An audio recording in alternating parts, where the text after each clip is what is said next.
Go. Hey, what's up, guys? Alex here from Team TPA, profiling my deck where I just went undefeated tonight at locals, playing the new Universe 7 Surge Goku leader. I'm a big Universe 7 guy. I'm known here at the locals of playing Victory Strike, so anytime I'm able to play the card, I look into playing it, and being my favorite archetype, U7, I definitely had to play this deck. Very unique leader. Activate battle. So this leader doesn't draw when it attacks.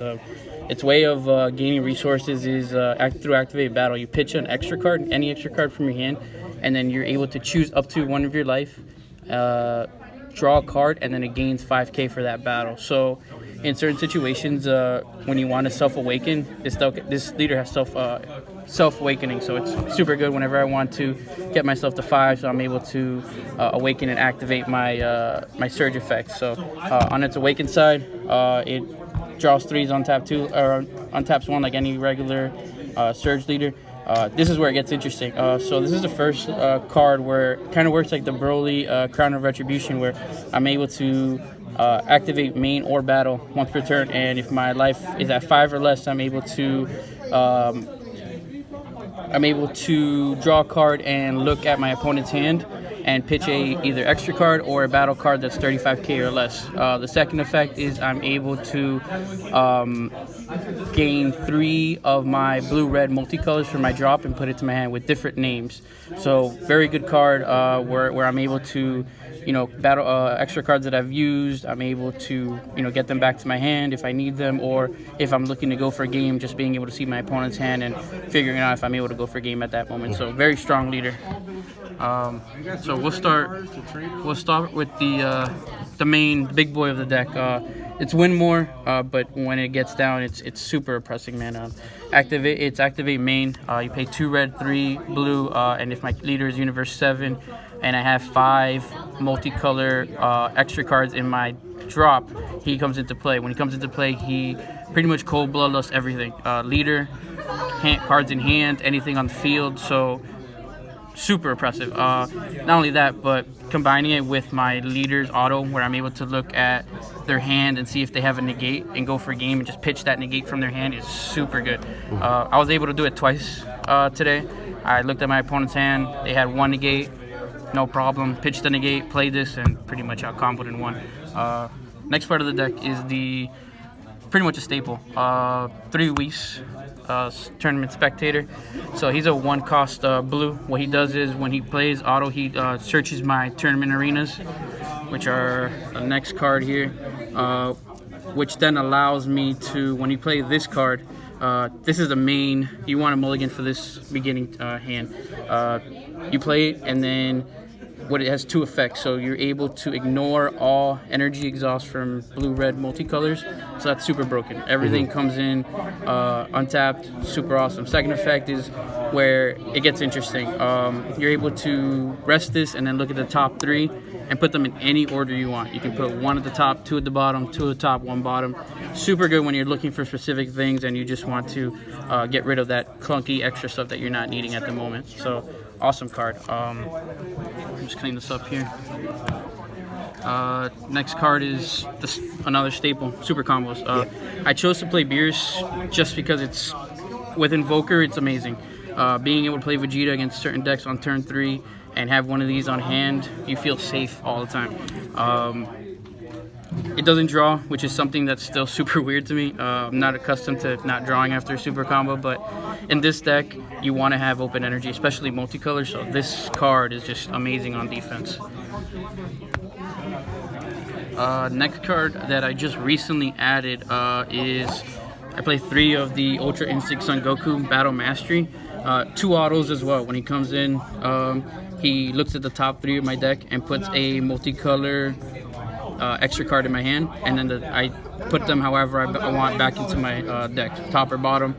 Second auto is when he gets removed from the field, I'm able to grab a extra card, multicolor extra card from my drop and put it to my hand. So it's awesome.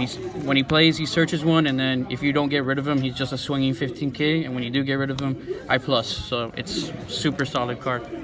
The deck doesn't have a lot of turn 2 plays, so essentially it's the best turn 2 play that you can do. Usually turn 3 or 4, depending on what deck you're playing, is when you want to drop the Invoker Vegeta, which we'll get to in a second. But other than that, you just play this and keep your resources up, and you're able to continue using your Invoker. Staple. I only play 3 Senzu Beans. In this deck, I feel like 4 is kind of overkill, especially with Beer's super combo, so you don't really need a lot. There's not a lot of small creatures, I feel, right now in testing and playing a little bit of set 9, so this is kind of good in senses where I have, you know, certain cards open and I want to open up another multicolor, but it's not super necessary, so that's why I bumped it down to 3 as opposed to 4, but still a solid card. On taps, you can play it aggressively, so Senzu Bean always a staple in any blue leader deck. Another staple, 4 Dimension Magics. Best, I think, my opinion, best counter in the game. Sparking 5, take 1, on tap 2, just super solid negate.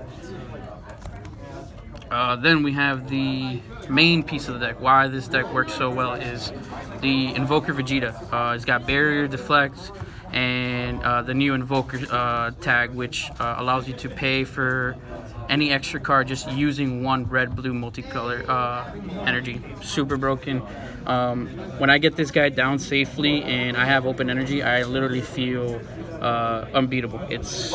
You literally set up a wall, and good luck trying to get through it when this guy's still on the board. There's ways to get around them, but the deck has so much removal and ways to get rid of things, so super solid. Then we play 2, we're in this together. I love this card. I think I might bump it to 3 after this, try to find some space in it. It's got 2 active mains. First one is if your leader is a Universe 7, you neg everything on the board minus 25k. Broken. If you want to clear something on the board, this bad boy does it for the solid cost of 1. Second activate main is where it gets interesting, and this card to me is really good. You pay 1 red and you're able to put it from the drop back to your hand. Super good. Front side, when you're pitching cards, just kind of digging through your deck, pitching this feels awesome just because you know you can get it back at any time. Super good. Next card is, I play 2 Tyrannies cost. This card, for its second portion of its ability, is not too common. What you do is you draw 2 cards, and then if your opponent has 11 or more cards, they discard so they have 10. I don't see, so far at least in testing, I don't see a lot of decks that, you know, have huge hands like that where I'm able to use the second effect. But for 1 and drawing 2, this is like a Goku Super Ape on steroids, so pretty good card. New card that I play, that I added to my list, is didn't get to use it, but I still think it's a great card to have. I'm very afraid of the Gohan, the new Gohan deck, the rebooted one. I think it's probably this deck's worst matchup. So I wanted something in the main at least that would work for other decks in case that I ran into them without hindering my ratios too much. So counter attack, it negates it, and negates an attack, and then what the second portion it does is it negs a leader card or anything minus 10k. So if they swing with a battle card first, you negate it, and then you neg their leader 10k. So it, you know, could shut off a turn or cause an opponent to pass turn after that. So super solid card. In my opinion, the best card in the deck, Emperor's Death Beam. This card is insane. A lot of people, I guess, weren't ready for this card. A lot of people went went tall and tried to kill me when I was at low life. Surprise. Super good. This card, for 1, you choose up to 1 of your opponent's cards, ignoring barrier, and it negs it minus 35. There aren't a lot of cards in this game that have 35 or more, so usually any card that's attacking, and it's activate battle. It's activate main and battle. That's what's so good about this card. You know, people think they're going to kill you when you say no negate. You have 2 of these in hand. Mostly anything in the game is pretty much dying. So super good card. Something I didn't bring up is with a lot of the extra cards in this deck, they have a second activate main that when this card's in your drop, you're able to warp it and then look at the top card in your deck, and if it's a blue-red multicolor, you add it to your hand. So it works really well with your arena. with your arena, you're able to kind of stack your deck how you want it. And like today, I played against Isaac, unfortunately, and he pretty much dwindled my hand. He was playing hand destruction, and at one point I had 0 cards in hand. I had a few of these in the drop, and I was able to just restock my hand and handle his pressure. Next card of the deck is the main win con, 6-drop Goku. Super good card.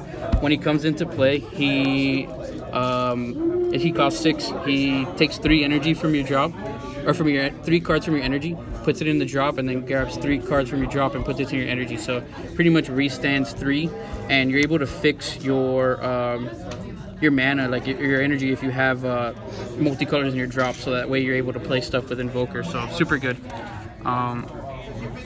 And the card that I used to kill mostly everybody today, Catastrophic Blow. This card paired with the 6-drop Goku is insane. Once per turn, he is able to deal an additional damage with any card on your field does damage. So you play him, and if you have 3 in your hand, you're burning 4, which is, a lot of people sit at 4 life, and it's just GG and they can't interact with it. So it's frustrating for the other player, but I mean, it's so good, man. I was able to burn 2 people from 4 to 0 just by playing this and having 3 in hand. Super good. I was one of them. Topo. This is a card that I've been having a lot of discussion with other U7 players. I don't feel it's as strong anymore.